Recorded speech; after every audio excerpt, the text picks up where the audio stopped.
Assalamualaikum. Dunia Barat mengenalnya dengan nama Geber sebagai penemu dan peletak dasar ilmu kimia.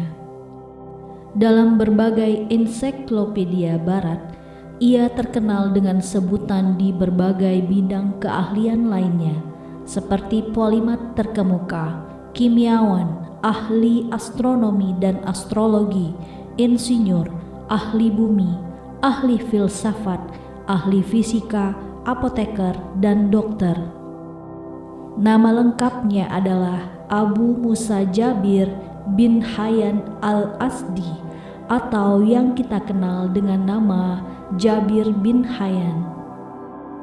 Ia lahir pada tahun 721 Masehi di kota Tus, provinsi Khurasan, Iran, dan menghabiskan sebagian besar hidupnya di kota Kufah, Irak. Ayahnya Hayyan berasal dari suku Az Arab, adalah seorang ahli obat-obatan yang terlibat intrik politik hingga akhirnya dieksekusi tidak lama setelah lahirnya Jabir. Setelah itu, keluarganya berpindah ke Arab dan ia belajar pertama kali di Yaman di bawah bimbingan Harbi al-Himyari. Kemudian ia berguru pada Imam Ja'far bin Muhammad As-Siddiq, keturunan kelima dari Nabi Muhammad SAW pada masa pemerintahan Mansur ad-Dawaniki di Baghdad. Beliau belajar kepada Imam Ja'far untuk mempelajari alkimia, farmasi, filsafat, kedokteran, dan astronomi di Kufah, yang kemudian keahliannya ini terus diasahnya. Ia menjadi alkemis dan tabib istana pada masa pemerintahan Khalifah Harun al-Rasyid. Kontribusi terbesar Jabir bin Hayyan adalah dalam bidang kimia. Ia mengembangkan teknik eksperimentasi sistematis di dalam maupun di luar penelitian kimia, sehingga setiap eksperimen dapat direproduksi kembali. Ia menekankan bahwa kuantitas zat berhubungan dengan reaksi kimia yang terjadi, sehingga dapat dianggap Jabir bin Hayyan telah merintis ditemukannya hukum perbandingan tetap, atau yang dikenal dengan nama hukum Proust, yang menyatakan bahwa suatu senyawa kimia terdiri dari unsur-unsur dengan perbandingan massa yang selalu tepat sama. Ini adalah penerapan metode eksperimental di dunia Islam jauh lebih awal daripada di Eropa. Jabir bin Hayyan membuat 3 kategori untuk unsur alam, yakni roh yang menguap saat dipanaskan, logam seperti emas, perak, timah, besi, dan tembaga, dan yang terakhir, batu yang bisa diubah menjadi bubuk.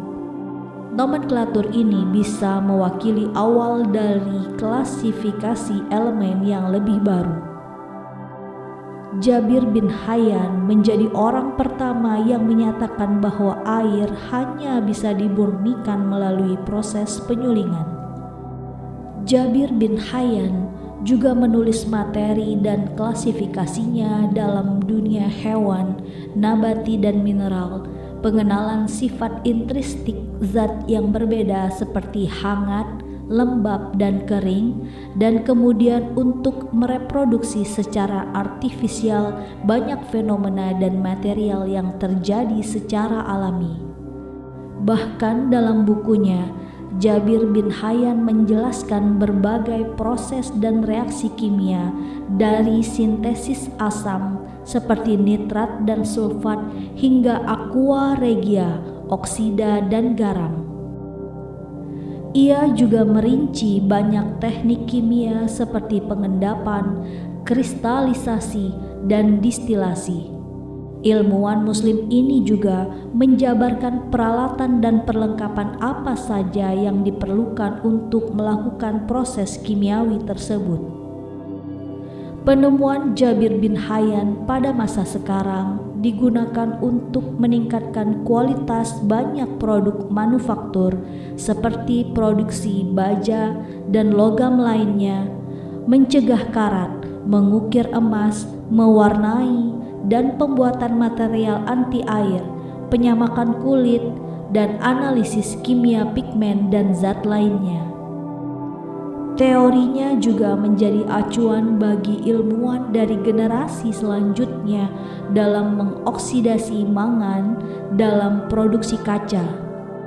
Jabir bin Hayyan juga merinci bagaimana membuat bahan tembus cahaya dan bahan bakar uap yang dihasilkan dari menyuling anggur.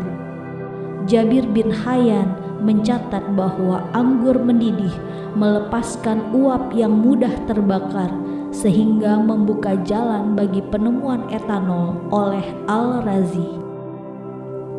Selama mengabdikan dirinya dalam ilmu pengetahuan di bidang kimia, Jabir bin Hayyan diduga telah menulis ribuan karya. Beberapa pihak bahkan menyatakan bahwa Jabir ibnu Hayyan adalah seorang penulis produktif karena mengarang lebih dari 300 buku tentang filsafat, 1.300 buku tentang peralatan mekanik, dan ratusan buku tentang alkimia. Buku-bukunya tidak hanya menjadi acuan para cendekiawan Muslim, tetapi juga sangat mempengaruhi para alkemis Eropa abad pertengahan. Selama abad ke-15, seluruh buku karya Jabir bin Hayyan dicetak ulang dan diterjemahkan ke dalam bahasa Spanyol. Dalam prosesnya, nama penulis juga diterjemahkan dari Jabir asli ke versi Latinnya, Geber.